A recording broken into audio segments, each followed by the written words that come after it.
तपस्या के 6 दिन पूरे हुए। 4 दिन और तपना है।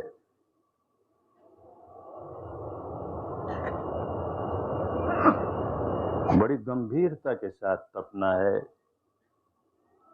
और बड़ी समझदारी के साथ तपना है। खूब मेहनत करनी होगी। मेहनत भी करें और जैसे करनी चाहिए वैसे नहीं करें तो परिणाम नहीं आएंगे अच्छे। तो मेहनत करें पर इस विद्या को खूब अच्छी तरह समझ करके जैसे करना चाहिए वैसे करें। क्या करना है? सिर से पांव तक, पांव से सिर तक यात्रा करते जहां जहां जो जो संवेदना हो, कल्पना नहीं करनी, जो सचमुच अनुभव हो रहा है उसी को संवेदना कहें। जो जो संवेदना हो रही है पहला काम तो उसे जाने। क्या संवेदना हो रही है हमें पता ही नहीं, तो गाड़ी आगे कैसे चलेगी? तो उसे जाने, पहला काम। अब संवेदना चाहे जैसी हो, ये क्यों हुई वैसी क्यों नहीं हुई, उससे लेन देन नहीं, जो भी हुई।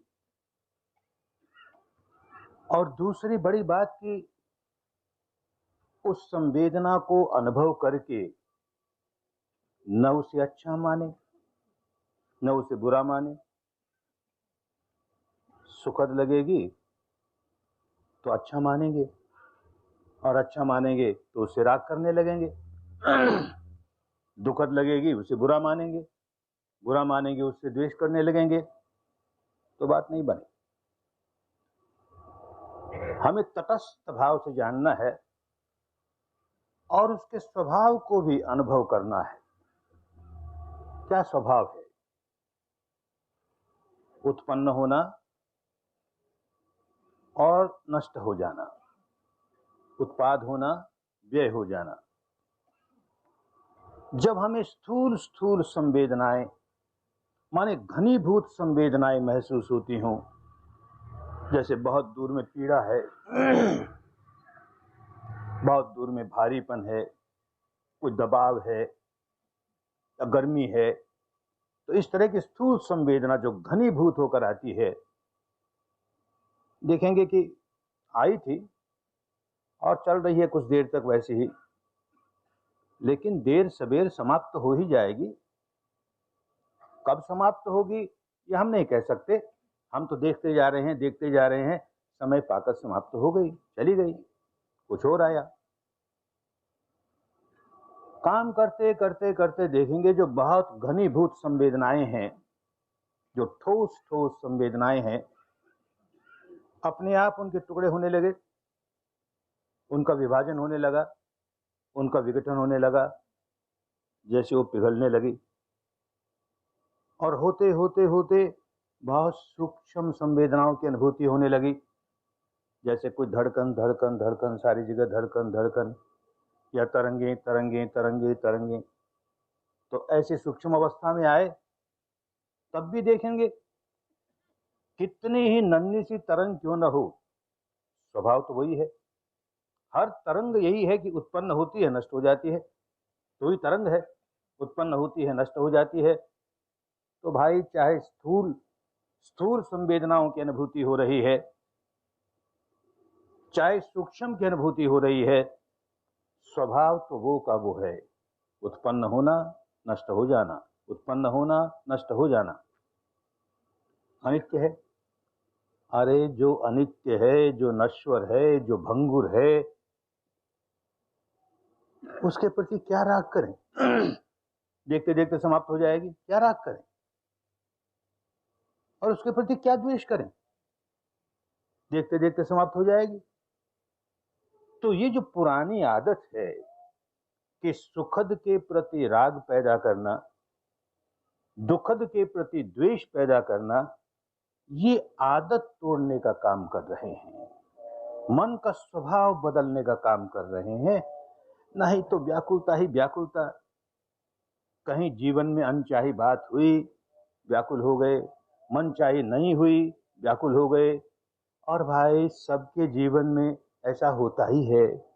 अनचाही बातें ज्यादा होती हैं, मनचाही होती हैं, मनचाही नहीं भी होती। तो सारी अवस्थाओं को हम समता के साथ देखते हुए जी सके तो अच्छा सुखी जीवन जिएंगे, शांत जीवन जिएंगे, जीना आ जाएगा, जीने की कला आ जाएगी। ये भीतर से बदलेगा तो होगा। बाहर बाहर से तो इन उपदेशों से सुन करके कोई आदमी समझे कि मैं अपना स्वभाव बदल दूंगा, होता नहीं। जरा जरा सा ऊपर ऊपर से भले बदल जाए, फिर वैसा का वैसा हो जाएगा। हमको जड़ों तक अपने स्वभाव को बदलना है। ये बात, छोटी सी बात धर्म की है, इतनी ही कि अपने भीतर क्या अनुभव हो रहा है उसे जाने और जानकर चित्त को समता में रखें। उसमें न राग जगने दें न द्वेष जगने दें। बस गाड़ी ठीक चल रही है, आगे बढ़ते चले जाएंगे। भारत की बहुत पुरानी साधना है। समय समय पर लोगों का बड़ा कल्याण करती है, फिर लोग भूल भाल जाते हैं। जब अभ्यास नहीं करते तो कैसे, ये साधना कैसी है ये समझ में भी कैसे आएगा। एक रास्ता है, उस पर लोग रोज चलते हैं, बहुत लोग चलते हैं, तो साफ नजर आता है ये रास्ता है। लोग चलते हैं ना, देखो ये रास्ता है। अब लोग रास्ते पर चलना तो बंद कर दें और घर बैठ करके उस रास्ते की चर्चा करें। ऐसा रास्ता है, ऐसा रास्ता है, ऐसा मार्ग है, ऐसा मार्ग है, और बड़ी प्रशंसा करें, बहुत अच्छा है, बहुत अच्छा है, अरे ये मुक्ति तक पहुंचाता है, ये अमुक जगह तक पहुंचाता है, खूब प्रशंसा करें। चले कोई नहीं। जब रास्ते पर चले कोई नहीं तो क्या होगा उस रास्ते का? वहां झाड़ उगेंगे, पेड़ उगेंगे, जंगल खड़ा हो जाएगा। कोई ढूंढना भी चाहेगा तो पता ही नहीं लगेगा कौन सा रास्ता है, सारा जंगल हो गया। कोई ढूंढने की कोशिश करेगा तो कहीं बिच्छू है, कहीं सांप है, कोई जंगली जानवर है, हिम्मत ही नहीं करेगा। भाई यही होता है धर्म के रास्ते का। जब तक चलते हैं तब तक बहुत साफ खूब मालूम होता है, लोग चल रहे हैं, उसका लाभ भी मिलता है। चलना बंद कर देते हैं, पूरी बातें ही बातें, बातें ही बातें, कुछ मिलता मिलाता नहीं, अपना समय भी खराब करते हैं। ऐसा बार बार होता आया। बार बार धर्म की विद्या जागती है, लोगों का कल्याण करती है, कुछ देर लोग उस रास्ते चलते हैं, फिर कुछ सदियां बीतती है, चलना भूल जाते हैं, चलना छोड़ देते हैं, रास्ता ही गुम हो जाता है। ऐसा बहुत बार हुआ। रास्ता बहुत पुराना है, विपश्यना बहुत पुरानी है। अपने भारत में जो सबसे पुराने ग्रंथ हैं वो वेद हैं, और वेदों में भी सबसे पुराना वेद ऋग्वेद है। ऋग्वेद का एक ऋषि, अब पुराने समय से विपश्यना चली आ रही थी भारत में, उसकी गूंज है, ऋग्वेद में उसकी गूंज है। ऋषि कहता है, यो विश्वाभिविपश्यति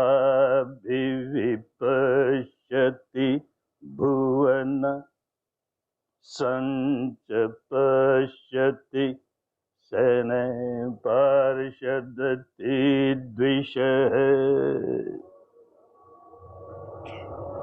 यो विश्वाभि, जो विश्व के अभिमुख होकर, पुरानी भाषा है, विश्व कहते थे लोक को, और लोक कहते थे इस शरीर को। सारे लोग इस शरीर में समाये हुए हैं। जो शरीर के अभिमुख होकर के, माने इस ओर ध्यान करके, यो विश्वाभिविपश्यति, विपश्यना करता है, संच पश्यति, सम्यक प्रकार से करता है, जैसे करना चाहिए वैसे करता है, तो संच पश्यति सैन्य पार्षदति द्विषः, वो द्वेषों के पार हो जाता है। उस आदमी के पास द्वेष नहीं आएगा, जरा सा भी दूर हो जाएंगे सारे द्वेष। राग ही नहीं रहेगा तो द्वेष कैसे होगा? भीतर पहले राग होता है, ये चाहिए ये चाहिए, ये मन चाही बात हो जाए, ये मन चाही बात हो जाए, और नहीं होती है तो द्वेष जागता है। राग होगा तो द्वेष जागेगा। एक ही सिक्के के दो पहलू हैं, एक तरफ राग तो दूसरी तरफ द्वेष। राग भी नहीं है, द्वेष भी नहीं है। विपश्यना की कितनी बड़ी प्रशंसा है, लेकिन करना कराना भूल गए। 2500-2600 वर्ष पहले इस राजकुमार ने जो घर बार छोड़ करके सच्चाई की खोज में निकला। घर बार इसलिए नहीं छोड़ा कि माँ बाप से लड़ाई हो गई, कि पत्नी से लड़ाई हो गई, कि और अपने और संबंधियों से लड़ाई हो गई। ऐसा नहीं हुआ कि नारी मुई घर संपत्ति नासी, मूड मुड़ाए हुए सन्यासी। ऐसा सन्यासी नहीं, खोज में निकला। सच्चाई की खोज करनी है। ये सारी दुनिया दुख से तड़प रही है, मैं भी दुख में हूं। आखिर कोई कारण होगा, और उस कारण का कोई निवारण होगा, उसके बाहर निकलने का कोई रास्ता होगा। क्या सच्चाई है, ये कुदरत की क्या सच्चाई है, क्यों ये सारा कुछ घटना घट रही है, कैसे घट रही है, इसकी खोज करनी थी। निकला, खोज करते करते करते बहुत तरह के प्रयोग किए, नहीं कुछ पल्ले पड़ा। तो करते करते अनेक जन्मों से अभ्यास किया हुआ था, ये विपश्यना जाग गई। अब जाग गई विपश्यना तो इसके सहारे चलते चलते चलते मुक्त अवस्था पर पहुंच गया। मुक्त अवस्था पर पहुंच गया तब क्या कहता है? पुब्बे अननुसुत्तेषु धम्मेषु चक्षुमुदपादि। पुब्बे अननुसुत्तेषु, पहले कभी सुना ही नहीं। ऐसे धर्म में, ऐसी सच्चाई में मेरे चक्षु खुल गए, ज्ञान के चक्षु खुल गए। सुना ही नहीं? कैसे सुना ही नहीं भाई? राजकुमार है और बाप तो राजा है देश का, तो बड़े बड़े पंडित जो भी थे देश में, सबको बुला करके उसको खूब पढ़ाया लिखाया, सारे शास्त्रों की जानकारी कराई। तो वेद भी पढ़े उसने, तो वेद में ये ऋचा भी तो आई। तो कैसे कहते हैं कि पुब्बे अननुसुत्तेषु? अरे आई तो, पर अर्थ भूल गए, न जाने क्या क्या अर्थ करने लगे, तो उस अर्थ में बात नहीं आई। तो इसलिए कहते हैं पुब्बे अननुसुत्तेषु धम्मेषु चक्षुमुदपादि। जब करता है तब सही बात समझ में आती है कि कहने वाला क्या कहना चाहता है। सारे धर्म ग्रंथों में, इस समाज के हों कि उस समाज के हों, इस परंपरा के उस परंपरा के हों, सच्चाई दिखेगी, विपश्यना दिखेगी सब में। लेकिन जो विपश्यना करेगा वही पहचान पाएगा कि देखो ये बात विपश्यना की है, ये बात धर्म की है, ये बात कुदरत के कानून की है। और जो नहीं करेगा, अब वो बेचारा जो अर्थ लोगों ने कर दिया वही अर्थ पढ़ेगा, यही है यही है, ऐसे ही करता रह जाएगा। मैं अपनी बात जानता हूँ, बहुत कट्टर हिंदू सनातनी घर में जन्मा, बचपन से गीता का पाठ करता रहा जैसे सब करते हैं। अब कुछ तो पाठ इसलिए भी किया जाता है कि बचपन से हमें कह दिया गया, एक अध्याय का पाठ कर लोगे एक जन्म का पाप कट जाएगा, 18 अध्यायों का कर लोगे तो न जाने कितने जन्मों का पाप कट जाएगा। अरे भाई सस्ता सौदा है, करो ना, क्या गया, पाप करते हैं ना सारे। और कुछ थोड़ी श्रद्धा भी थी, ऐसा ही नहीं कि अंधभक्ति की बात थी, समझने की भी कोशिश की। पर जो अनुवाद हमारे सामने आए उनसे पूरी बात नहीं समझ में आई। भ्रम तो ये था कि खूब समझ रहा हूं गीता को, विपश्यना में से गुजरा तो बात समझ में आई। अरे कहां कहां गीता क्या क्या कहती है, ये तो पहले कुछ पल्ले ही नहीं पड़ा। एक श्लोक है गीता का, और लोग भी पाठ करते होंगे, क्या है? उत्क्रामन्तं स्थितं वापि भुञ्जानं वा गुणान्वितं विमूढा नानुपश्यन्ति पश्यन्ति ज्ञानचक्षुषा चक्षुषः। विमूढ़ आदमी देख नहीं सकता, विपश्यना नहीं कर सकता। जिसके ज्ञान चक्षु खुल गए वही देख सकता है, वही विपश्यना कर सकता है। विपश्यना करेगा तो ज्ञान चक्षु खुलेंगे, ज्ञान चक्षु खुलेंगे तो विपश्यना और अच्छी तरह से करेगा, विपश्यना और अच्छी तरह से करेगा, ज्ञान चक्षु और खुलेंगे, एक दूसरे की मदद करते हैं। तो अब ज्ञान चक्षु खुलने पर क्या देखा? उत्क्रामंतं, वही चेतना के चार खंड। उत्क्रामंतं, उत्क्रमण हुआ, चेतना के एक खंड का उत्क्रमण हुआ, माने वो उठ खड़ा हुआ। क्यों उठ खड़ा हुआ? कान के दरवाजे पर खटपट हुई, कि आंख के दरवाजे पर हुई, कि नाक के दरवाजे पर हुई, कि जीभ के दरवाजे पर हुई, कि त्वचा के दरवाजे पर हुई, कि मन के दरवाजे पर हुई। खटपट हुई माने उसका विषय उससे टकराया और ये आंख खोल के खड़ा हुआ। क्या हुआ? उत्क्रामंतं। इतने में चेतना का दूसरा खंड स्थितं, वो रुक करके देखता है, क्या हुआ भाई? ये आवाज आई तो कैसी आई? ये रूप दिखा तो कैसा दिखा? ये रस आया तो कैसा रस आया? अब वो उसे पहचानता है, और पहचानता ही नहीं, उसका मूल्यांकन कर देता है। रुका है ना, मूल्यांकन भी करता है। तो करते ही मूल्यांकन, अच्छा लगा सुखद संवेदना चली, बुरा लगा दुखद संवेदना चली। होश नहीं है तो क्या करता है? सुखद संवेदना चली तो उसका सुख भोगने लगा, दुखद संवेदना चली उसका दुख भोगने लगा। भोगता ही भोगता, भोगता ही भोगता। तो कहा भुंजानं, भुंजानं, भोग रहा है, भोग रहा है, सुख भोग रहा है कि दुख भोग रहा है? और भोग रहा है तो गुणान्वितं, गुणान्वितं, बंधन बांधे जा रहा है, गांठे बांधे जा रहा है। अरे सारी विपश्यना समाई हुई है ना, पर विपश्यना किए बिना कोई व्यक्ति कैसे समझेगा? कैसे समझेगा? नहीं समझ में आएगा।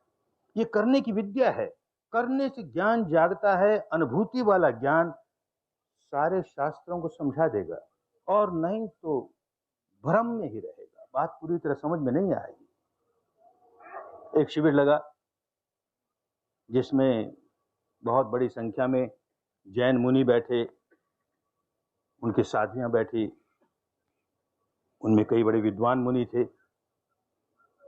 शिविर पूरा होते होते उनमें से एक कहता है कि हम रोज पाठ करते थे, हमारे आगम में, आचारांग में देखो इस जगह तो विपश्यना ही विपश्यना की बात है। तो उन्होंने हमें पढ़ के सुनाया, आयत चक्षु, चक्षु खुल गए, चक्षु मिल गए। क्या चक्षु मिल गए? ज्ञान के चक्षु मिल गए। कैसे मिल गए?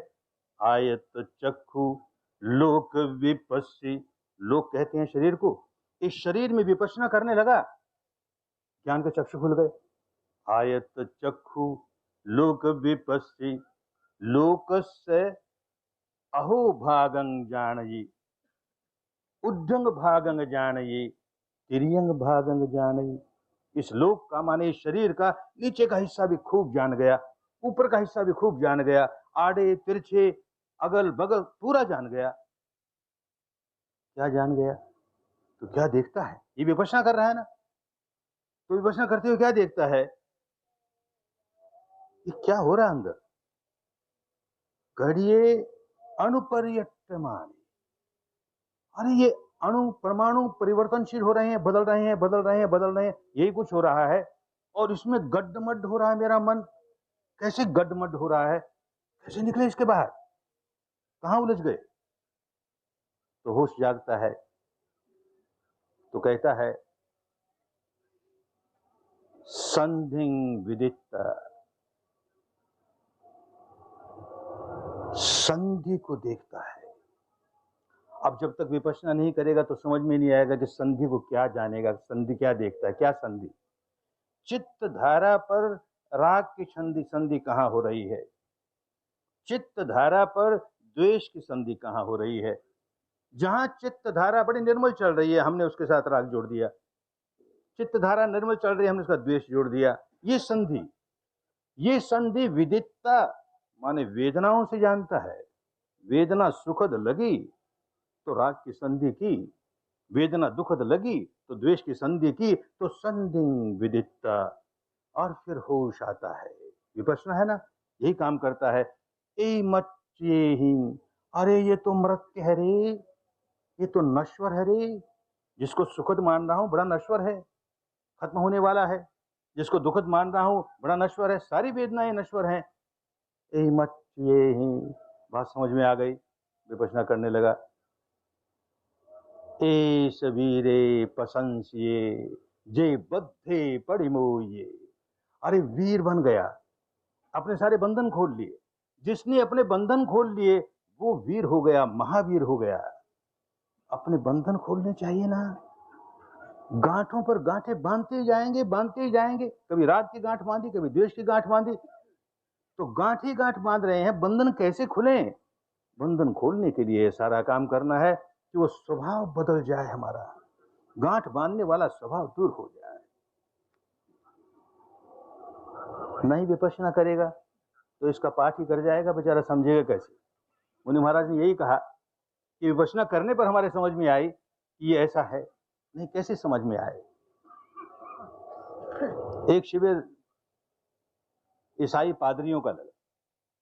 उसमें भारत के बड़े टॉप क्लास के पादरी, आसाम से लेकर के नीचे केरला तक के, उस शिविर में शामिल हुए। उनकी साधवियां शामिल हुई।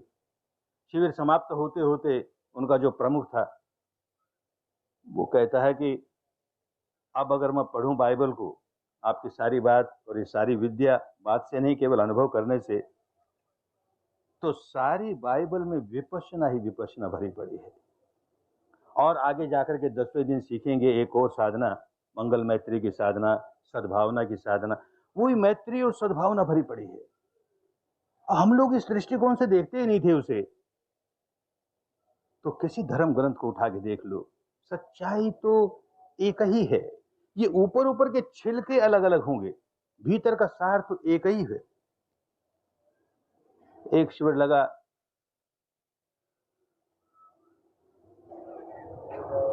कच्छ के एक गांव में, बहुत दूर, और बड़ी खुशी हुई। एक मस्जिद में लगा। अब ये शहरों की बीमारी है, आपस में हिंदू मुस्लिम लड़ेंगे झगड़ेंगे। गांवों में अभी तक बीमारी नहीं गई। मुझे तो वहां जाकर के बड़ी खुशी हुई। बर्मा से आए तब थोड़े दिनों के बाद ही कच्छ में कैसे मेल जोल के साथ रहते हैं लोग। तो उनमें से कुछ मुस्लिम भाई किसी शिविर में पहले आ गए थे, तो बहुत खुश हुए। ये तो अच्छी बात है, इसमें बुरी बात कुछ है ही नहीं। तो उन्होंने आग्रह किया कि हमारी मस्जिद में एक शिविर लगाइए। तो लगा, एक नहीं दो लगा, दो लगे। बहुत से लोग आए, कुछ मुस्लिम भाई भी आए। उनमें दो बड़े पढ़े लिखे विद्वान, जो कुरान के बहुत जानकार, ऐसे दो मौलाना उसमें थे। शिविर खत्म हुआ तो हमें कुरान की आयत पढ़ के सुनाते हैं कि देखो ये दो आयत ऐसी है कि अब तक हमारे समझ में नहीं आ रही थी, विपश्यना करने पर बात समझ में आई।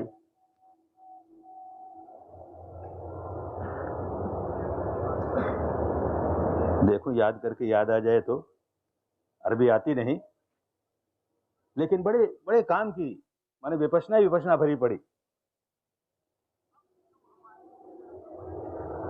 मन अरफ नफसहू,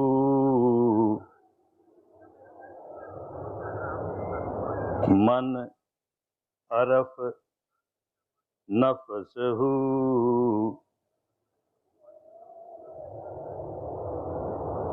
सारे शरीर को सांस के जरिए जो देख लेता है और अच्छी तरह देख लेता है, वो अरफ रब्बहू, वो रब को देख लेता है, वो परमात्मा को देख लेता है, अल्लाह को देख लेता है।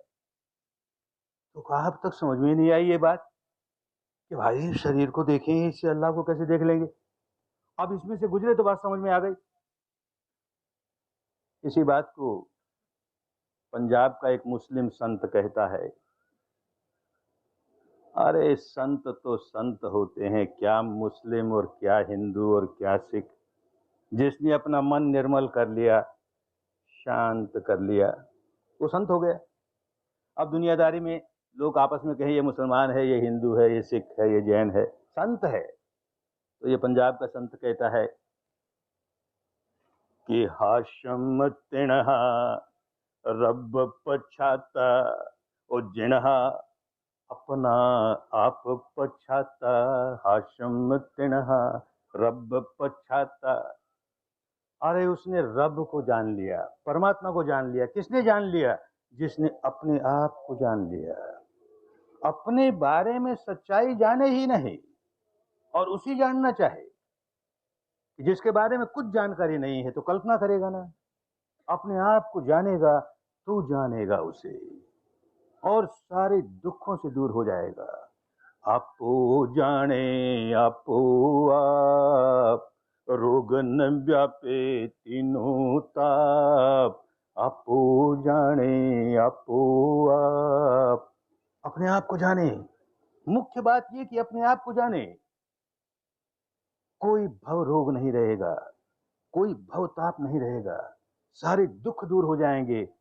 संतों की वाणी है, उन्होंने काम किया, यही काम किया। काम नहीं करते हैं तो भ्रम ही भ्रम होता है। कुदरत के कानून की हजार बात करते रहें, जब तक ये कुदरत का कानून हमारी अनुभूति पर नहीं उतरता तब तक नहीं समझ पाएंगे। इन पुस्तकों से नहीं समझ पाएंगे, इन प्रवचनों से नहीं समझ पाएंगे। अनुभव पर उतारना शुरू कर दिया, खूब समझने लगेंगे, खूब समझने लगेंगे।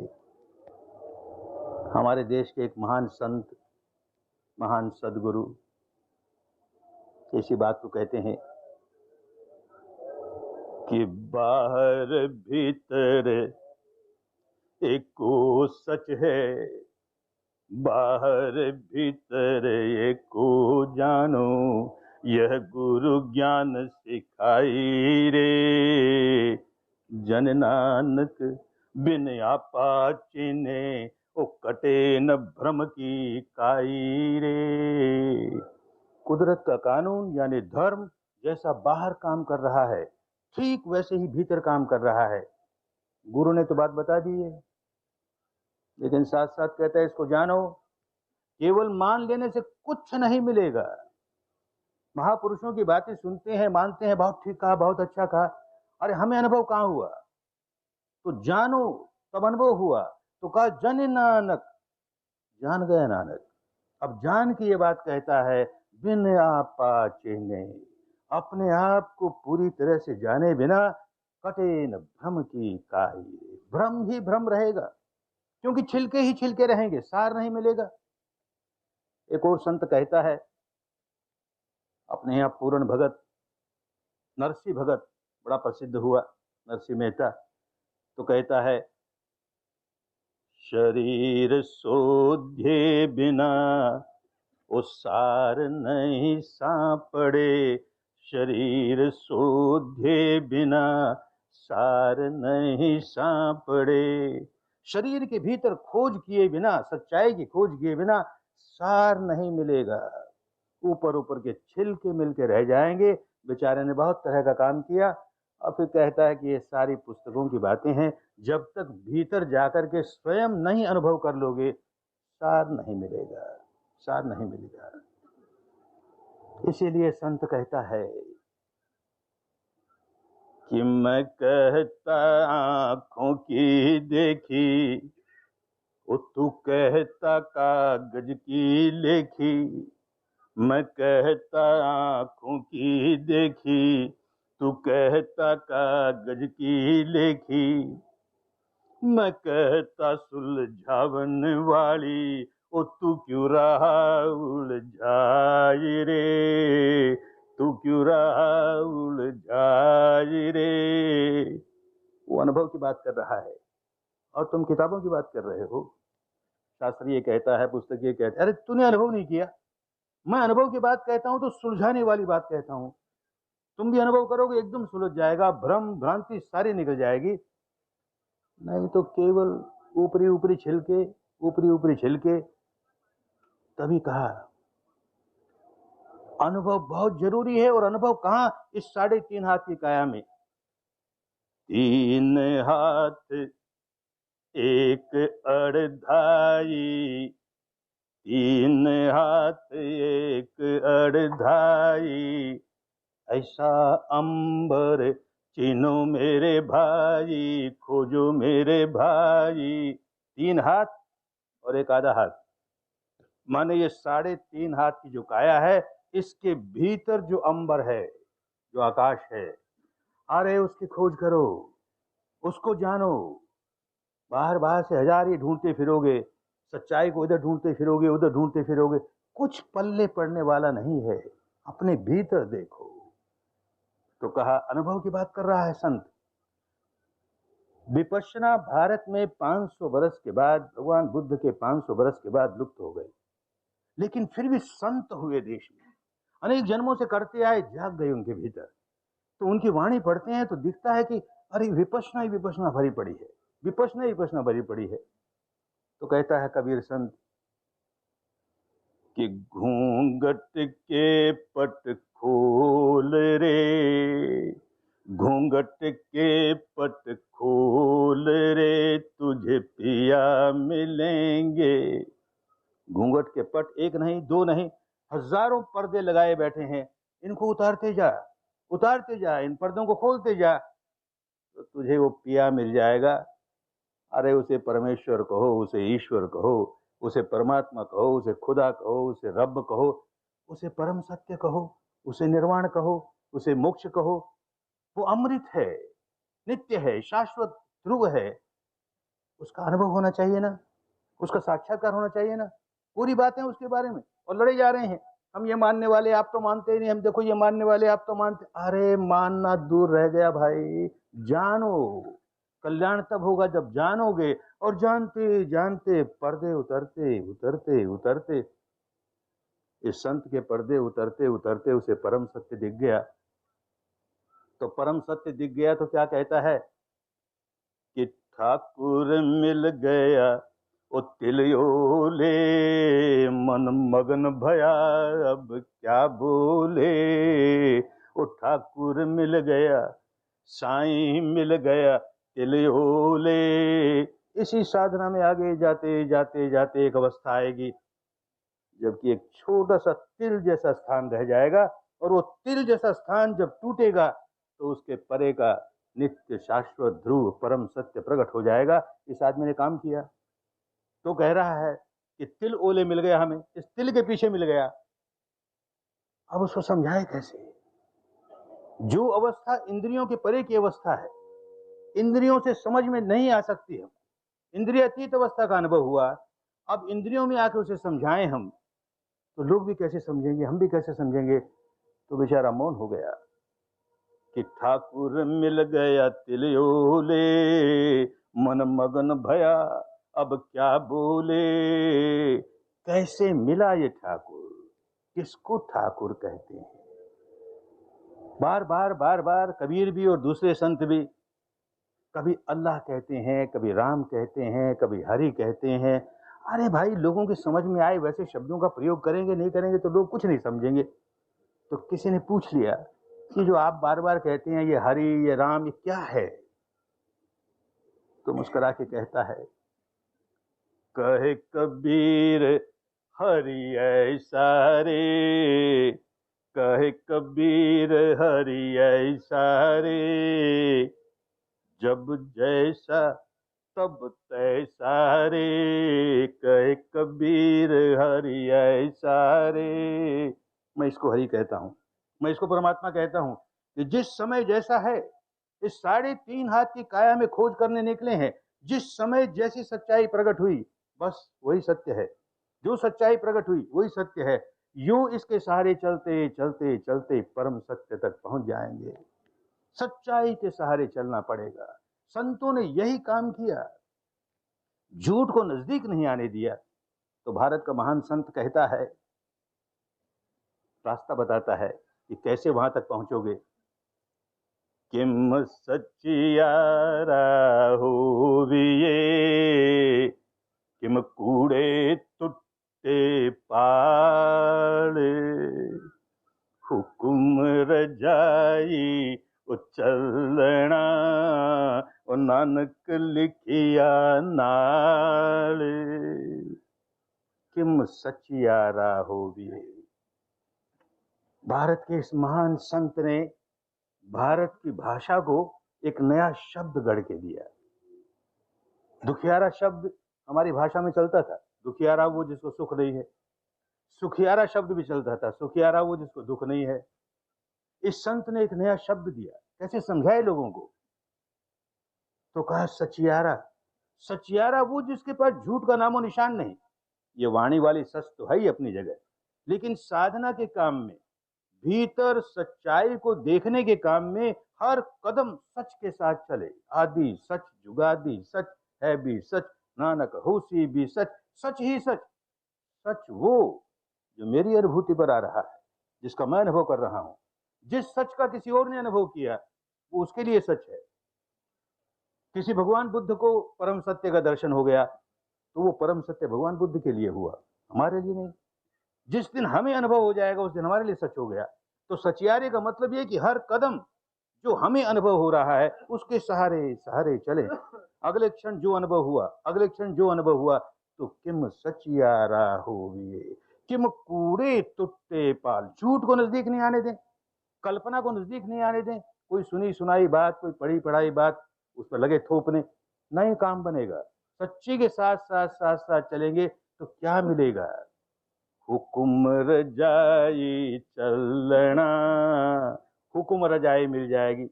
अरे भूल ही गए क्या हुकुम रजाई। इस कुदरत का क्या हुक्म है, या यूं कहीं इस परमात्मा का क्या हुक्म है, उसकी क्या रजा है, क्या चाहता है वो, माने उसके कानून क्या हैं? यही चाहता है, मन को मैला करते ही सजा दूंगा तुम्हें। जैसे ही मैला करोगे वैसी सजा मिलेगी, और मन को निर्मल करते ही इनाम दूंगा, तुरंत इनाम दूंगा। ये नियम है, ये प्रकृति का नियम है, ये ईश्वर कहें तो ईश्वर का नियम है। तो उस हुक्म रजाई, उसकी जो रजा है, उसका जो हुक्म है, चित्त को मैला मत होने दो, निर्मल रखो, बस इसके अनुसार चलना है। हुक्म रजाई चलना, ये हुक्म रजाई की बात किताबों में कहां से मिल जाएगी, इन प्रवचनों में कैसे मिल जाएगी?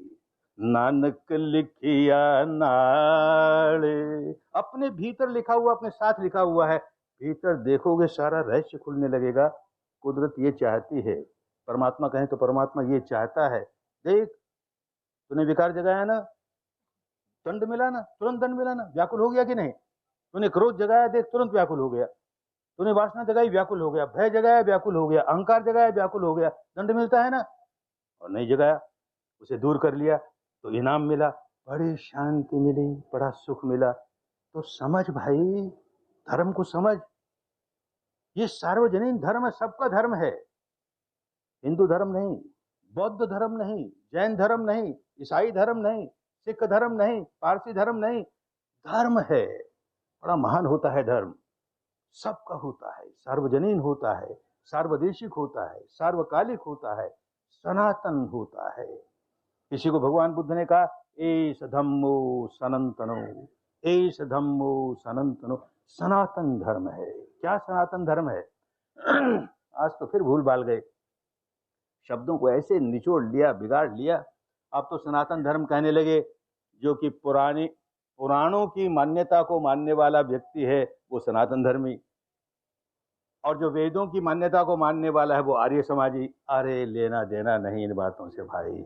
सनातन का माने जो सदा एक सा रहता है। आज के हजारों लाखों वर्ष पहले भी कोई आदमी अपने मन में मैल जगाता था, उतना ही व्याकुल होता था जितना कि आज मैल जला के व्याकुल होता है, और जितना कि हजारों लाखों वर्ष के बाद भी मन में मैल जगाएगा उतना ही व्याकुल होगा। ये नियम है प्रकृति का, सनातन नियम है, सनातन धर्म है, हमेशा रहने वाला धर्म है। अपने मन को जो निर्मल कर लेगा, हजारों लाखों वर्ष पहले भी किया, तो संत हो गया, बड़ा शांत हो गया, बड़ा सुखी हो गया। आज भी कर ले वैसे ही संत हो जाएगा, शांत हो जाएगा, निर्मल हो जाएगा। हजारों लाखों वर्ष के बाद भी कोई करे, यही परिणाम आने वाले हैं। इस माने में सनातन धर्म है। खूब अच्छी तरह धर्म को समझ करके, ये बाहरी बाहरी झगड़ों में, झगड़ा किस बात का होता है? छिलकों का झगड़ा होता है। ये ऊपर का छिलका मेरा ऐसा, तेरा ऐसा, ये दार्शनिक मान्यता मेरी ऐसी, तेरी ऐसी। अरे क्या मिलेगा उन सब से? भीतर का सार तो एक ही है ना, जहां विपश्यना करने लगा, ओ भीतर का सार तो एक ही है ना, भीतर का सार तो एक ही है ना। खूब समझ में आएगा कि भाई कोई अपने आप को हिंदू कहता फिरे, बौद्ध कहता फिरे, जैन कहता फिरे, ईसाई कहता फिरे, मुसलमान कहता फिरे, चाहे जिस नाम से पुकारे, ब्राह्मण कहे, शूद्र कहे, भारतीय कहे, अमेरिकन कहे, चाहे जिस नाम से कहे, मैल जगाया तो दंड मिलेगा ही। ये हो नहीं सकता कि एक आदमी अपने भीतर विकार जगा ले, मैल जगा ले और भीतर बड़ी प्रसन्नता भी आए। ऐसा हो नहीं सकता। एक आदमी अपने भीतर से मैल निकाल ले और फिर बड़ा बेचैन भी हो नहीं सकता। उसको चैन आएगी, शांति आएगी। ये बंधे बंधाए नियम है प्रकृति के। हमारे यहाँ भारत में इसी को धर्म कहा गया। हर महापुरुष धर्म धर्म सिखाने के लिए आता है। बौद्ध धर्म सिखाने के लिए नहीं, जैन धर्म सिखाने के लिए नहीं, सिख धर्म सिखाने के लिए नहीं, धर्म सिखाता है। धर्म संस्थापनार्थाय, धर्म का कैसे लोगों को जानकारी हो और कैसे उसका पालन करके सुखी हो जाएं, जो सबका धर्म है। ये जो काम कर रहे हैं इसी के लिए कर रहे हैं। खूब अच्छी तरह समझना चाहिए, धोखे में नहीं रहना चाहिए। खूब अच्छी तरह समझ रहे हैं क्या कर रहे हैं। अंदर देखते देखते देखते, बार बार अनुभव करते करते करते, एक और ये मानस के 4 खंड देखिए, जानने वाले ने जाना, ये पहचानने वाले ने पहचाना, संवेदनशील होने वाला संवेदनशील हुआ, उसको सुखद वेदना लगी कि दुखद वेदना लगी, और अब देखिए प्रतिक्रिया करने वाला प्रतिक्रिया करने लगा। ये चारों खंड बार बार ध्यान में आते रहेंगे तो ये प्रतिक्रिया करने वाला कमजोर होता चला जाएगा और वो जानने वाला बलवान होता चला जाएगा। आज तो ये जानने वाला बेचारा बिल्कुल दुर्बल हो गया और वो प्रतिक्रिया करने वाला हमारे सिर पर चढ़ा है। ऐसा अंधा है, जब देखो तब राग की प्रतिक्रिया करता है, द्वेष की प्रतिक्रिया करता है, मन को मैला ही मैला करता है, गांठ ही गांठ मानता है। ये समझें। और इसी तरह से शरीर के आगे जाकर के जैसे जैसे अनुभव होगा, खूब समझ में आने लगेगा कि ये शरीर का भी क्या प्रपंच है। ये जो 4 महाभूतों की बात की, नन्हे से नन्हा परमाणु कण क्या है। 4 महाभूत इकट्ठे हो गए, पृथ्वी, अग्नि, जल, वायु, और इनकी अपने अपने गुण, धर्म, स्वभाव। हर परमाणु में ये 8 बातें जुड़ी हुई हैं और ये परमाणुओं का समूह है और कुछ नहीं है। परमाणुओं का शरीर में समूह है। ऐसे ही परमाणुओं का समूह सारे संसार में है। तो बाहर भीतर एको जानो, एक ही है। बाहर भी वही बात है। एक बर्फ है, बर्फ की सिल्ली है, ठोस है ना, पृथ्वी की तरह ठोस है। जरा उसे गर्मी लगी तो बदल गई, पानी में बदल गई, और गर्मी लगी, भाप बन गई, भाप बन के उड़ गई, और कहीं ठंड लगी फिर पानी भर के आ गई। अरे चारों उसमें समाई हुई है ना। ऐसे प्रकृति में सब जगह चारों चीज समाई हुई है। पृथ्वी, अग्नि, जल, वायु, पृथ्वी, अग्नि, जल, वायु। आकाश को महत्व नहीं देते, इसलिए नहीं देते कि उस आकाश की वजह से न तो हमारे भीतर विकार जगने का कारण होता है और न उस आकाश की वजह से विकार दूर करने का कारण होता है। इन चारों की वजह से हम नासमझी में विकार पैदा करते हैं और समझदारी आ जाएगी तो विकार जगाना बंद कर देंगे। क्या होगा?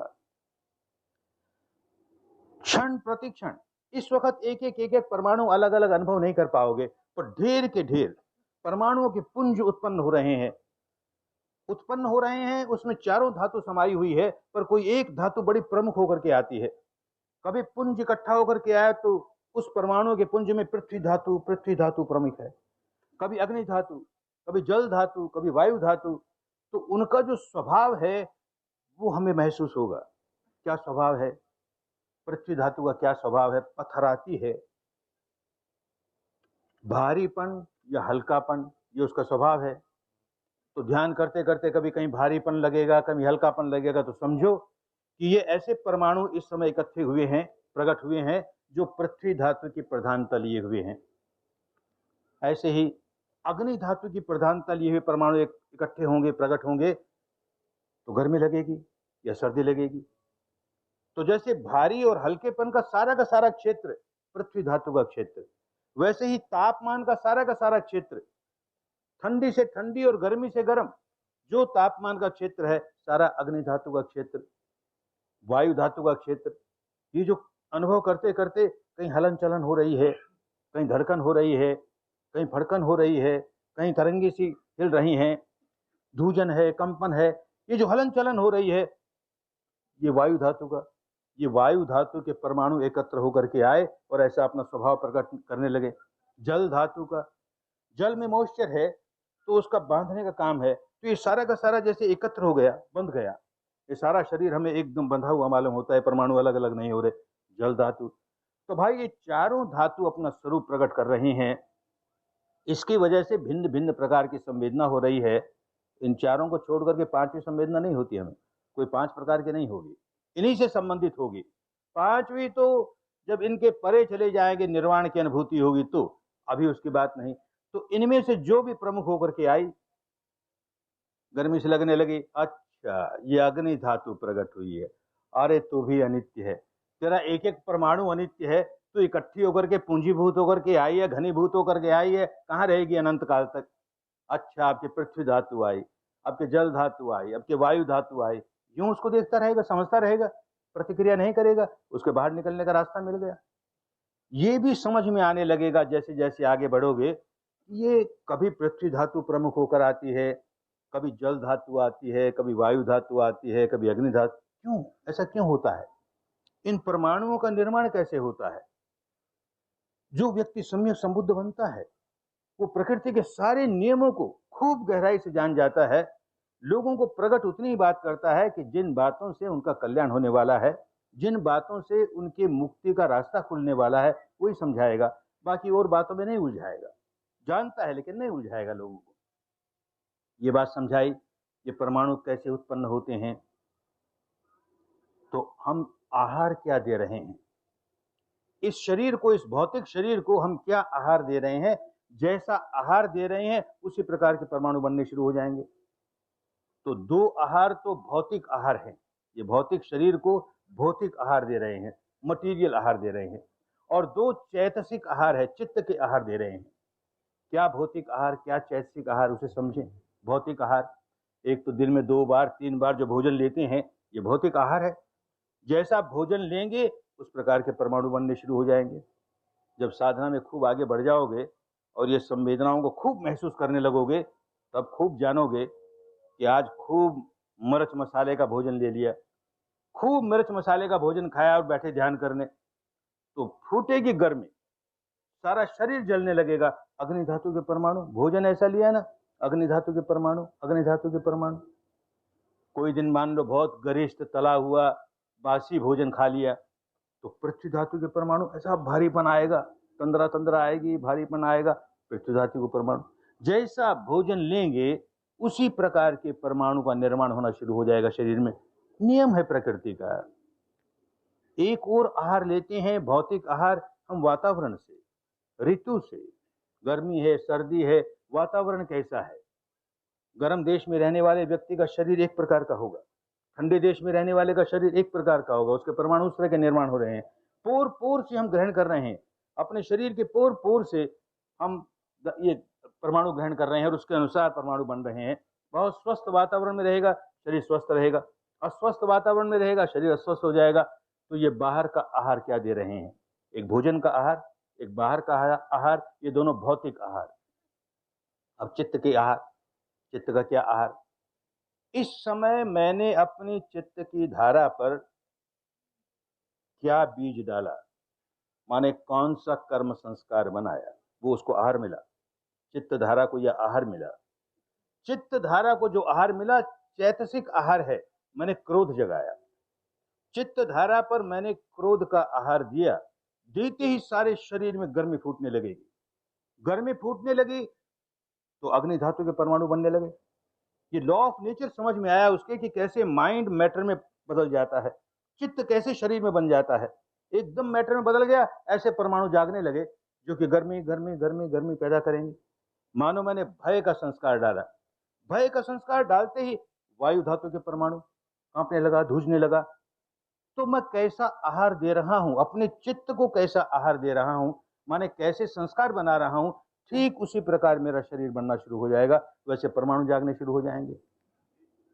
चित्त का एक और आहार है, और वो संस्कारों का फल आज के पहले न जाने कितने जन्मों से मैंने कर्म संस्कार बनाए, तो कौन सा कर्म संस्कार इस समय फल लेकर आया?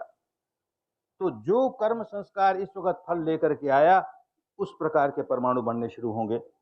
मैंने कभी क्रोध जगाया था इस जन्म में या 100 जन्म पहले, वो बीज पड़ा है और समय उसका अब पका। और क्योंकि बीज डालते वक्त गर्मी ही गर्मी पैदा की थी, तो उसका फल भी गर्मी ही गर्मी लेकर के आएगा। खूब गर्मी, मौसम की गर्मी नहीं है। शिविर लगते हैं, हिमालय में लगते हैं, विदेशों में, खूब ठंडे देशों में लगते हैं। लोग रजाई ओढ़ ओढ़ के बैठते हैं और विपश्यना शुरू होती है तो 1-2 दिन के बाद सारे कपड़े उतार के फेंकते हैं। इतनी गर्मी, इतनी गर्मी। क्या हो गया? मौसमी गर्मी नहीं है, टेम्परेचर नहीं बढ़ा, कोई बुखार नहीं आई। ये भीतर का पुराना संस्कार फूटा, और वो फूटा तो गर्मी गर्मी गर्मी के रूप में फूटा। तो हमारे पुराने संस्कारों का जो फल है, वो जिस प्रकार का संस्कार था उस प्रकार का फल आएगा। जैसा बीज वैसा फल, और उसी प्रकार के परमाणु बनने शुरू हो जाएंगे। तो भाई ये 4 तरह के आहार, 2 तो भौतिक आहार और 2 चैतसिक आहार, इनकी वजह से ये परमाणुओं की उत्पत्ति होती है। और जैसे परमाणुओं की उत्पत्ति होती है उस प्रकार की हमको संवेदना होती है। इसको क्या अच्छा माने, इसको क्या बुरा माने, ये समझदारी बनी रहे कि भाई इस समय मुझे जो संवेदना हुई है वो आज के भोजन की वजह से हुई है, कि ऋतु की वजह से हुई है, वातावरण की वजह से हुई है, या हमारे पुराने कोई संस्कार का फल आया उसकी वजह से हुई है। अरे किसी वजह से हो, मैं नया संस्कार नहीं बनाऊंगा, मैं नया कर्म संस्कार बिल्कुल नहीं बनाऊंगा, मैं उसमें नया बीज डालने वाला नहीं। अब बस होश आ गया, ऐसा आ गया तो रास्ता खुल गया मुक्ति का। चाहे जैसी संवेदना आए, अरे ये परमाणु आए हैं भाई, भोजन की वजह से आए होंगे, ऋतु की वजह से आए होंगे, पुराने संस्कारों की वजह से आए होंगे। हम नहीं प्रतिक्रिया करते, ना हम राग का बीज डालेंगे, ना द्वेष का बीज डालेंगे। हम तो समता में रहेंगे, मन का संतुलन बनाए रखेंगे। बस मुक्ति के रास्ते, मुक्ति के रास्ते। बस काम तो इतना सही है, बात बड़ी सीधी सी है, लेकिन आदमी भूल जाता है, फिर किसी उलझन में पड़ जाता है। और 5 बड़े बड़े दुश्मन हमारे, वो हमको आगे बढ़ने नहीं देते। जैसे ही तपस्या करने आदमी चलता है, 5 बड़े बड़े दुश्मन उसको घेर लेते हैं। पुरानी भाषा में उसका निवरण, 5 आवरण आ जाते हैं हमारे सामने, पर्दे आ जाते हैं, सच्चाई देख ही नहीं पाते। तो ये 5 दुश्मन को भी समझ के रखो, उनको सिर पर मत चढ़ने दो। 2 दुश्मन हैं, काम छंद और व्यापाद, पुरानी भाषा है। हम यूँ समझे, राग और द्वेष। साधना क्यों कर रहे हैं? कि हमको राग निकालना है, हमको द्वेष निकालना है। और पागलपन ऐसा सिर पर चढ़ जाएगा कि राग ही जगाने का काम करेंगे। साधना के नाम पर राग जगा रहे हैं, साधना के नाम पर द्वेष जगा रहे हैं। कैसे होता है इसे समझो जरा। हम कहते हैं 9 दिनों तक बिल्कुल मौन रहो, खूब समझाते हैं, और बहुत से लोग मौन रहते भी हैं, पर किसी किसी भाई के पास नहीं रहा जाता, पुरानी आदत है ना। तो चुरपुर चुरपुर कहीं से बात कर ली, कहीं उससे बात कर ली। तो बात करेगा तो क्या बात करेगा? पहली बात यही करेगा, तुझे कैसे हुआ। दूसरे के बारे जानने में बड़ी कौतूहल है, अपनी ओर नहीं देखता, तुझको कैसे हुआ, तुझको कैसे हुआ। और जिसको पूछा उसने कह दिया, हमारे तो सारे शरीर में झंझनाहट हुई। अरे तुझे झंझनाहट हुई? हमें तो हुई नहीं। और कोई कह देगा, हमें तो बिजली का सा करंट चला। अरे बिजली का सा करंट चला, हमें तो चला ही नहीं। अब देखो, ध्यान में बैठेगा तो हमें झंझनाहट चाहिए रे, झंझनाहट चाहिए रे, बिजली का करंट जैसा चाहिए रे, हमको तो मिला ही नहीं रे, उसको मिल गया रे। अरे फिर चाहिए रे, चाहिए रे। आए थे राग निकालने के लिए, अब साधना के नाम पर राग जगाने लगे, खूब राग। बहुत बड़ा दुश्मन सिर पर सवार हो गया। बहुत सजग रहना चाहिए, ऐसे दुश्मन को सिर पर चढ़ने नहीं देना चाहिए। ऐसे द्वेष का दुश्मन, चाहते हैं द्वेष निकल जाए हमारा, और करते हैं उल्टा बिल्कुल। एक उदाहरण बताते हैं। बैठे 1 घंटे के अधिष्ठान में, पाँव नहीं हिलाना, हाथ नहीं खोलना, आँख नहीं खोलनी। आध घंटे बीती, पौन घंटे बीता, और अब त्राही त्राही करने लगा, बहुत पीड़ा है, मरा रे मरा रे, अब देखो पाँव जल्दी खोलना चाहिए रे, यूँ करने लगा। तो कहा आँख नहीं खोलना, पर रहा नहीं जाता। ये पीड़ा मुझको ये कि सबको है, तो थोड़ी सी आँख खोल के यूँ देख लेता चलो। और संयोग योग कि उस समय सारे लोग जैसे बुद्ध की तरह बैठे हैं, बुद्ध की मूर्ति की तरह, महावीर की मूर्ति की तरह।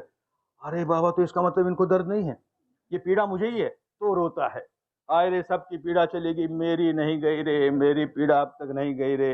ये हमारे गुरु जी कहते हैं सब अनित्य है, सब अनित्य। अरे बाबा होगा अनित्य, ये हमारी पीड़ा तो अनित्य नहीं है, ये तो नित्य है, शाश्वत है। अब तक नहीं गई। तुझे कितनी बार कहा तू अनित्य है, तू अनित्य, फिर भी नहीं जाते। अरे द्वेष ही द्वेष है ना। तो आए थे द्वेष निकालने के लिए, अब देखो द्वेष बढ़ाए जा रहे हैं, द्वेष बढ़ाए जा रहे हैं। ऐसे ही दो दुश्मन और है हमारे। ये दुश्मन करते क्या है समझना चाहिए। ये विकार हैं हमारे और दुश्मन कोई नहीं। जो हमने विकार पुराने इकट्ठे कर रखे हैं, मैल इकट्ठा कर रखा है, ये साधना करेंगे तो उस विकार को निकलना होगा। टिक नहीं सकता। हमने बिजली का बटन ऑन की, प्रकाश आया, अंधेरा ठहर नहीं सकता। अंधेरे को कहना नहीं पड़ता तो चला जा, उसको भागना ही पड़ेगा। प्रकाश आ गया ना, भागना पड़ेगा। तो विपश्यना शुरू की और जैसे जैसे विपश्यना बढ़ने लगे, विकार भागते चले जाएंगे, निकलेंगे, ठहर नहीं सकते। और वो निकलना नहीं चाहते। आए तो थे घर में मेहमान की तरह, अब घर के मालिक हो गए, हम नहीं निकलते। और तुम विपश्यना करके निकालना चाहते हो तो अंदर से दुलत्ते लगाते, जोर से दुलत्ते लगाते, बंद कर, ये क्या करने लगा, हमको नहीं अच्छा लगता। तो दो तरह के दुलत्ते लगाते हैं। एक दुलत्ते तो ये लगाते हैं कि जैसे ही ध्यान करने बैठे, खूब आलस आया, खूब आलस आया, अरे रात भर आराम से सोए, अब क्या हो गया हमें। तो ये दुलत्ती लगी भीतर की, काम बंद कर, हमको नहीं अच्छा लगता। तो खूब आलस, खूब तंद्रा, काम ही नहीं करने देगा। ऐसा दुश्मन जो सिर पर चढ़े तो जोर जोर से सांस लेके उसको दूर करो। और वो 1 घंटे वाली बैठक ना हो, थोड़ी देर खड़े हो जाओ, 5 मिनट चल लो। और तिस पर भी दूर नहीं होता तो ठंडे पानी की छींटे आंख पर डालो। इस दुश्मन को नजदीक मत आने दो। ये आलस वाला दुश्मन काम नहीं करने देगा।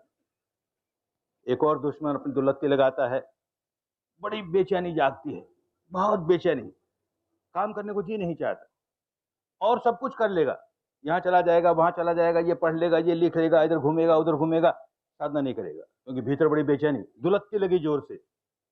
और शाम को जब कोई कहेगा 6 दिन पूरे हो गए, अब तो 4 ही दिन बाकी, तब होश आएगा, अरे आज का दिन मैंने ऐसे खो दिया, तब रोएगा, बड़ा पश्चाताप करेगा, हाय रे आज का दिन खो दिया मैंने आज।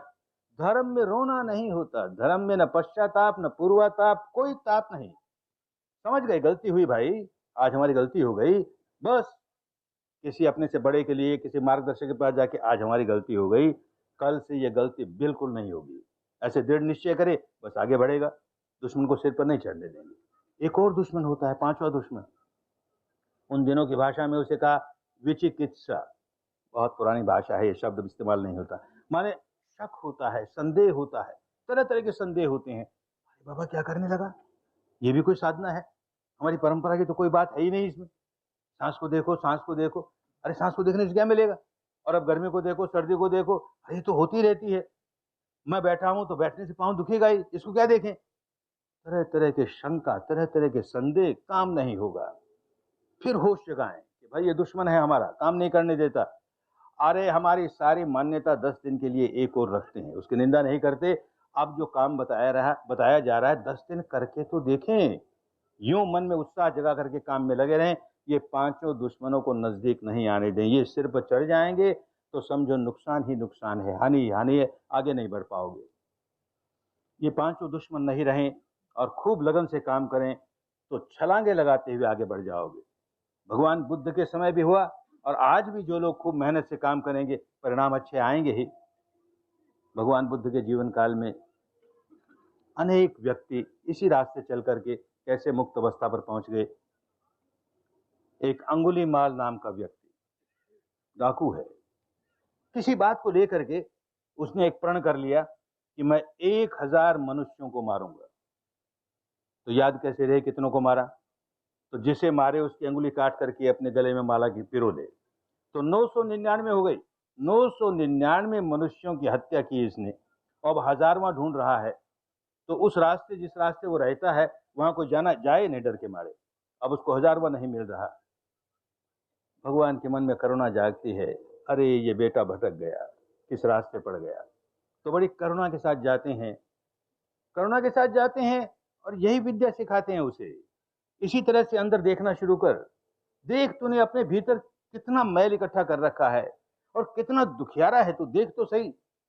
देखते देखते देखते सारे साफ कर लिए, मुक्त हो गया, संत हो गया, अरहंत हो गया। इतनी करुणा अब उस आदमी में कैसे बदल गया, इतनी करुणा।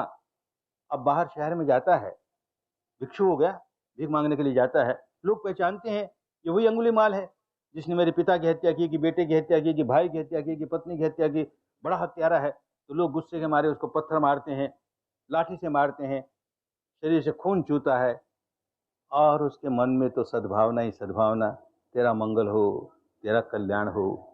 अब क्रोध कहाँ चला गया? अरे जिसने 999 की हत्या की उसका चित्त बिल्कुल निर्मल हो गया जिस विद्या से, तो क्या कोई आदमी अपने अपराधों को याद कर करके रोता है? हमसे देखो ये अपराध हो गया, हमसे क्या अपराध हो गया? हो गया ठीक है, गलत हुआ, हम भी मानते हैं, लेकिन विद्या मिल गई ना। मेरा कपड़ा मैला हो गया, किसी गलती से हो गया, अरे साबुन मिल गई ना, अब इसको साफ कर लेंगे, बिल्कुल निर्मल हो जाएंगे। पहले भी हुआ, आज भी होगा। ऐसे न जाने कितने लोग बदलते चले गए। एक बेटी विवाह हुआ और कुछ वर्षों तक संतान नहीं हुई, तो नारी का स्वभाव है, उसको संतान की इच्छा होती है, और संतान में भी पुत्र की ज्यादा इच्छा होती है। तो बहुत व्याकुल कि मुझे पुत्र हो जाए, मुझे पुत्र मिल जाए। ऐसा संयोग हुआ, पुत्र हो गया उसे, बड़ी खुश हुई, उसके मन की मुराद पूरी हुई। बच्चे के साथ बहुत उसका प्यार होना ही चाहिए, माँ का प्यार है, लेकिन बहुत आसक्ति हो गई। और ऐसा संयोग हुआ कि 2 बरस होते होते उस बच्चे को सांप ने डस लिया और वो मर गया। अरे इतने व्याकुल, इतने व्याकुल, बहुत गहरी आसक्ति थी, बहुत व्याकुल हुई। लोग कहें माँ ये मर गया, इसको हम दफनाने ले जाएं। नहीं, दफनाने नहीं दूंगी, उसको छाती से चिपकाए हुए उसकी लाश को। मेरे बच्चे को कोई तो जिला देगा, मेरे बच्चे को कोई तो नया जन्म दे देगा। और रोई जाए, लोगों के पास भागती फिरे, मेरे बच्चे को किसी तरह बचा दो, मेरे बच्चे को बचा लो, उसको नया। लोग समझे ये पागल हो गई है, किसी के कहने से समझ में नहीं आएगी बात इसको। तो कहा देखो पास ही भगवान बुद्ध का विहार है, और वो लोगों को नया जन्म ही देते हैं, जो सिखाते हैं उससे नया जन्म ही मिलता है। कौन जाने वो तुम्हारी कुछ मदद कर दें, चले जाओ। तो गई भगवान के सामने, अपने बच्चे की लाश रख के कहती है, भगवान लोग कहते हैं मर गया, मैं तो कहती हूँ कि मरा नहीं है, बेहोश हो गया, आप इसको किस तरह जिला दीजिए। करुणा जागती है भगवान के मन में, क्या कहते हैं? अच्छा बेटी जा, तू नगर में जाकर के किसी घर से एक चूंटी सरसों के दाने मांग के लिया। अरे बड़ी आसान बात है, भगवान न जाने क्या करेंगे इससे, सरसों से। अभी जाती हूँ। तो रोका, देख पूरी बात समझ के जा, उसी घर से लाना जिस घर में कोई न मरा हो। हाँ महाराज, उसी घर से लाऊंगी जिसमें कोई न मरा हो। जाए घर घर, मेरा बालक मर गया, भगवान बुद्ध कहते हैं एक चूंटी सरसों के दाना ले आ, वो जिला देंगे, मुझे दीजिए। अरे एक चूंटी क्या, तो उसको पूरा बस्ता दे दें, तेरा बेटा जिए किसी तरह से। तो तुम्हारे घर में कोई मरा तो नहीं ना? तो मुंह लटक जाए बेचारे का, मरा कैसे नहीं भाई, कोई माँ मरी, कि बाप मरा, कि भाई मरा, कि बेटा मरा, कोई मरा। जिस घर में जाए कोई मरा, कोई मरा। सारे नगर की प्रदक्षिणा करके शाम को आ गई, एक घर ऐसा नहीं कि जहाँ कोई न मरा हो। होश आ गया, भगवान के पास पहुंची, होश आ गया। उनको तो होश दिलाना था ना, होश आ गया। अरे जो जन्मता है देर सबेर मरता ही है, उसके लिए व्याकुल होने की जरूरत नहीं है। तेरी व्याकुलता निकालने का मैं रास्ता बताता हूँ, ये कर, सारी व्याकुलता दूर हो जाएगी। और यही किया, और करते करते करते संत हो गई, अरहंत हो गई। इतनी मैत्री, इतनी करुणा, मेरी जैसे न जाने कितनी महिलाएं व्याकुल हैं। अरे इनकी ये व्याकुलता कैसे दूर हो? सारे जीवन लोगों की सेवा इसी में लग गई। ये विद्या कैसे बांटूं, ये विद्या लोगों को कैसे मिले, लोगों के दुख कैसे दूर हो। कितनी बदल गई ये किसा गौतमी। ऐसे ही एक और महिला, ऐसी घटना हुई कि एक ही दिन में उसका पति भी मर गया, उसके 2 बेटे थे वो भी मर गए, उसकी माँ मर गई, उसका भाई मर गया, उसका बाप मर गया। अब कोई नहीं उसका संसार में। बड़ी दुखियारी, दुख के मारे पागल हो गई। अब श्रावस्ती की गलियों में, सड़कों पर नंगी घूमती है, उसे होश नहीं है, बाल बखेरे हुए है, बाल नोचती है, बच्चे पत्थर फेंकते हैं, कोई गालियां देता है, उसे कुछ होश नहीं है। ऐसी बेहोशी की अवस्था में, पागलपन की अवस्था में उसका कोई भाग्य जागा, पुराना पुण्य जागा। भगवान के विहार के सामने से गुजरी और देखा भगवान कोई धर्म का उपदेश दे रहे हैं और बहुत से लोग बैठे सुन रहे हैं। उसको वाणी बड़ी अच्छी लगी तो वो भी बैठ गई। अब वो सारा धर्म का वातावरण ऐसा था कि उस वातावरण की वजह से उसे होश आ गया। होश आ गया तो देखती है, अरे मैं नंगी हूँ। तो बेचारी बड़ी सकुचाई। पास कोई आदमी खड़ा था, उसने अपनी चादर उस पर दे दी, वो चादर लपेट ली उसने। तब से उसका नाम पटा चारा चादर वाली बहन हो गया, और पुराना नाम लोग भूल ही गए। भगवान ने देखा बड़ी दुखियारी है, पास बुलाया, आओ बेटी, बहुत दुखियारी हो। हाँ महाराज, मेरा कोई नहीं रहा, सारे मर गए और एक ही दिन में मर गए, कुछ आप कीजिए। तो समझाया, देख बेटी, तू जो रो रही है ना, इस जन्म में जो लोग मरे हैं उसके लिए रो रही है। तुझे मालूम है तेरे कितने जन्म हुए हैं? गिनती नहीं उतने जन्म हुए हैं, और हर जन्म में कोई ना कोई मरा है। तेरा प्यारा कोई ना कोई हर जन्म में मरा है, और तू रोई है उनके लिए। वो तेरा सारा रोना, सारे आंसू इकट्ठे करें तो एक समुद्र खड़ा हो जाए इतना बड़ा, और जो जो मरे हैं उनकी हड्डियां इकट्ठी करें तो एक पहाड़ खड़ा हो जाए। किसके लिए रो रही है? तो अपने भीतर की व्याकुलता दूर कर, ये बार बार का जन्मना मरना जन्मना मरना, इससे छुटकारा पा। रोने से अपने आप छुटकारा मिल जाएगा। यही विद्या सिखाई, और इस विद्या करते करते करते मुक्त हो गई, संत हो गई, अरहंत हो गई, सारे जीवन लोगों की सेवा करती रही। ये विद्या सीख करके सन्यासी हो जाए, बड़ी अच्छी बात, क्योंकि सन्यासी हुए, भिक्षु हुए तो अब और कोई जिम्मेदारी नहीं, यही काम करना है। पर जरूरी नहीं। कितनी बड़ी संख्या में गृहस्थों ने यही विद्या सीखी और अपना कल्याण किया। उन दिनों का श्रावस्ती का एक बहुत धनवान व्यक्ति, अनाथ पिंडक नाम उसका, बहुत धनवान, विदेशों तक उसका बहुत व्यापार फैला हुआ, गरीबों को बहुत बांटता है खाना, इसलिए नाम उसका पड़ गया अनाथ पिंडक। वैसे नाम उसका सुदत्त था। आया भगवान के संपर्क में, अपने किसी पुण्य की वजह से आ गया और उनसे ये विद्या सीखी, और ऐसा अवसर हुआ कि ध्यान करते करते वो निर्वाणिक अवस्था की डुबकी लग गई। तो उसको श्रोतापन्न कहते हैं। पहली बार जिसको निर्वाण का साक्षात्कार हो जाए, इंद्रियों के परे की सच्चाई का साक्षात्कार हो जाए, श्रोतापन्न माने ये व्यक्ति स्रोत में पड़ गया। अब ज्यादा से ज्यादा 7 जीवन में ये परम मुक्त हो ही जाएगा, दुनिया की कोई शक्ति रोक नहीं सकती। उस अवस्था पर आ गया तो निर्मल हुआ ना चित्त, अब रहा नहीं जाता। अरे ऐसी कल्याणकारी विद्या।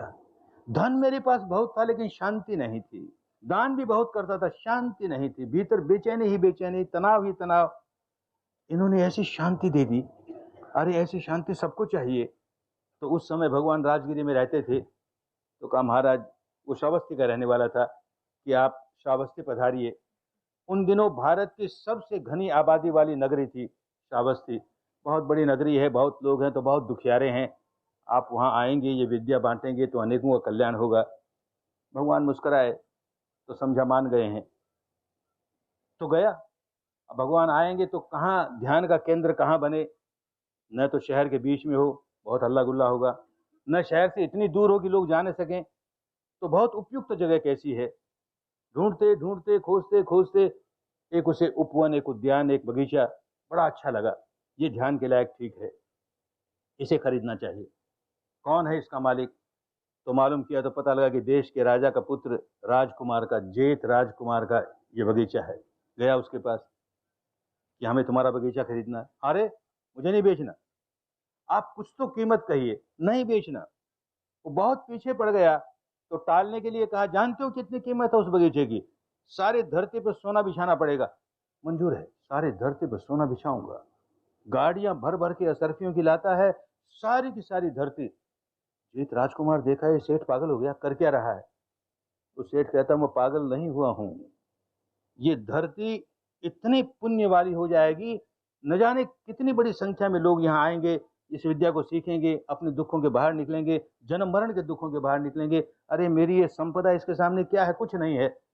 जीत राजकुमार समझता है, वो कहता, बस जितना बिछाया बिछाया, बाकी जमीन मेरी ओर से दान। और वहाँ आश्रम बनता है, तपोभूमि बनती है। यही विद्या सिखाते हैं। कैसे लोग बदलते चले जाते हैं, कैसे बदलते चले जाते हैं। एक बेटी विशाखा नाम की, बहुत धनी की पुत्री, उसके माता पिता भी भगवान के संपर्क में आके ये विद्या सीखी, उसके दादा दादी ने भी सीखी और उसने भी सीखी। 7 वर्ष की अवस्था थी तब भगवान के संपर्क में आई, बड़ी हुई, विवाह हुआ। तो संयोग ऐसा हुआ कि जिस घर में गई वहाँ सास नहीं है, केवल ससुर है, और ससुर दोनों काम करता है, सास का भी ससुर का भी। इतना चंड स्वभाव वाला और इतना शक्की, बहुत धन है लेकिन 1 पैसे का दान भी नहीं दिया जाता उसके पास। धर्म का नामो निशान नहीं घर में। और ये धर्म में पक करके आई, और इस घर का वातावरण ऐसा, क्या करे बेचारी। कोई भिक्षु आया दरवाजे पर भीख मांगने के लिए, और उसका ससुर भोजन कर रहा है, तो उसे पता है कि देगा नहीं दान तो कुछ भी, तो उसको आड़ करके कहती है भिक्षु से, हमारे ससुर जी बासी भोजन खा रहे हैं, आप जाइए महाराज, ये बासी भोजन खा रहे हैं। बड़ा गुस्सा आया उसे, भिक्षु तो चला गया, हमारे भोजन को, इतना बढ़िया भोजन खा रहा हूं, तो बासी कहती है। तो बड़े प्यार से समझाया, बासी ही है ना, किसी जन्मों में पुण्य का काम किया होगा, उसका फल आज आया, आज तो कुछ नहीं करते ना, ये ताजा कमाई तो नहीं है, तो पुरानी कमाई है, बासी खा रहे हो। धीरे धीरे यूं समझाते समझाते एकदम बदल दिया, सारे घर के वातावरण को बदल दिया, सारा घर धर्म में समा गया, विपश्यना में समा गया, बहुत शांति का जीवन, बहुत शांति का जीवन। ऐसे एक नहीं, दो नहीं, हजार नहीं, लाखों की संख्या में उत्तर भारत के लोग किस प्रकार इस धर्म गंगा में डुबकी लगा लगा करके, धर्म गंगा में डुबकी लगा लगा कैसा कल्याण हुआ लोगों का। ये अगर उसी समय हुआ होता तो हम समझते कि भगवान बुद्ध का कोई चमत्कार था इसलिए हुआ। अरे चमत्कार होता तो जिसका बेटा मर गया, कि जिसके परिवार के लोग मर गए, उनको जला देते कि ले मैं अपने चमत्कार से इनको जिला देता हूं। तो बुद्ध नहीं होते। धर्म देना है ना, उनको जन्म जन्म के दुखों से बाहर निकालना है ना, कोई चमत्कार की बात नहीं है। धर्म ऐसा है, साधना ऐसी है, अपने आप आदमी का कल्याण होता है। आज भी उसी प्रकार होता है। ब्रह्मदेश की एक घटना, जैसे भारत आजाद हुआ तो एक समझदार आदमी ने भारत में जो छोटी छोटी अनेक रियासतें थी, उन रियासतों को मिला लिया, एक बड़ा भारत बनाया। और जो रियासतों के राजा थे, उनको खुश करने के लिए यहाँ किसी को राज प्रमुख बना दिया, वहाँ राज प्रमुख बना दिया, वो उसमें खुश हैं। ऐसे ही बर्मा में भी एक समझदार आदमी ने छोटी छोटी बहुत रियासतें थी, उन सबको विलय किया, मिलाया एक साथ बर्मा में। और उन रियासतों का जो एक राजा था, जो उन लोगों में प्रमुख था, उसको देश का प्रेसिडेंट बना दिया। अब प्रेसिडेंट का कोई पावर तो होता नहीं, लेकिन वो इसी बात में खुश है, पहले छोटी सी रियासत का राजा था, अब तो सारे बर्मा का प्रेसिडेंट हूं। वो आदमी इतना नशा करे, इतना नशा करे कि एक बहुत बड़ी पार्टी हुई प्रेसिडेंट हाउस में, बाहर के अनेक लोग आए, नगर के भी बहुत प्रतिष्ठित लोग आए, और सारी पार्टी का समय हो गया और मेजबान का पता ही नहीं, मेहमान तो इतने आ गए। तो प्राइम मिनिस्टर देखता है क्या हुआ भाई, आध घंटा बीत गई, एक घंटा बीत गया, तो भेजा कि देखो ऊपर उसके निवास स्थान पर क्यों नहीं आ रहा वो। तो वहां जाके लोगों ने देखा और आके उसके कान में कहा कि वो तो इतनी पी ली आज उसने कि पड़ा है धरती पर, होश ही नहीं उसे। तो पार्टी कैसे चलेगी, ले आओ किसी तरह से, उसको ले आओ, यहाँ बैठा देंगे और काम शुरू कर देंगे। तो दो आदमी उसको सहारा दे करके लाते हैं, और वो हिचकियां भरते भरते आता है, बैठाया, काम शुरू हुआ, भोजन परोसा गया, और जैसे ही भोजन परोसा गया, उल्टी करके सारी टेबल खराब कर दी।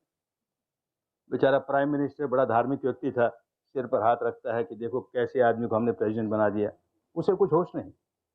दूसरे दिन फोन करता है प्राइम मिनिस्टर को, आप कहो तो मैं रिजाइन कर दूं। मैं क्या करूं, हमारे राजघराने में जो पहली घूंटी दी जाती है, पहली जन्म घूंटी, वो शराब की दी जाती है। तो मुझे तब से शराब मिली तो मेरा आधा खून ही शराब हो गया, मुझसे शराब छूटने वाली नहीं। अब कैसे रिजाइन कराने से भी क्या होगा। वो व्यक्ति अपने किसी पुण्य की वजह से गुरु जी के आश्रम के सामने से गुजरता है, और उसको मन में होता है कि भीतर को शांति मालूम होती, चलो देखें। और उस दिन 10वां दिन था शिविर समापन का, मैत्री हुई थी, चारों ओर तरंगे बहुत अच्छी धर्म की। गया वहां पर, सबके चेहरों पर बड़ी शांति है, क्या हो रहा है यहाँ पर। तो कहा विपश्यना सिखाते हैं। अरे भगवान बुद्ध के समय तो विपश्यना थी, आज भी कोई सिखाता है? हाँ सिखाते हैं। तो इतनी शांति मिलती है, तो मुझे तो शांति का नामो निशान नहीं, मेरे पास जरा सी शांति नहीं, मुझे भी मिल सकती है। अरे सबको मिल सकती है, राजा हो चाहे रंक हो भाई, इसमें कोई फर्क नहीं पड़ता, काम करना पड़ेगा, करूंगा, 10 दिन यहाँ आके रहना पड़ेगा, रहूंगा। और ये नियम है, देखो, ये 5 शील मानने पड़ेंगे। ना बाबा ना, 4 तो मान लूंगा, 5वां नहीं, वो तो नहीं। तो जाओ अपने घर, हम नहीं सिखाते, कुछ नहीं पल्ले पड़ेगा तुम्हारे। ये 5 शील ही नहीं मानोगे, 10 दिन के लिए मानो, उसके बाद तुम चाहे सो करना। नहीं नहीं, ऐसे तो नहीं होगा।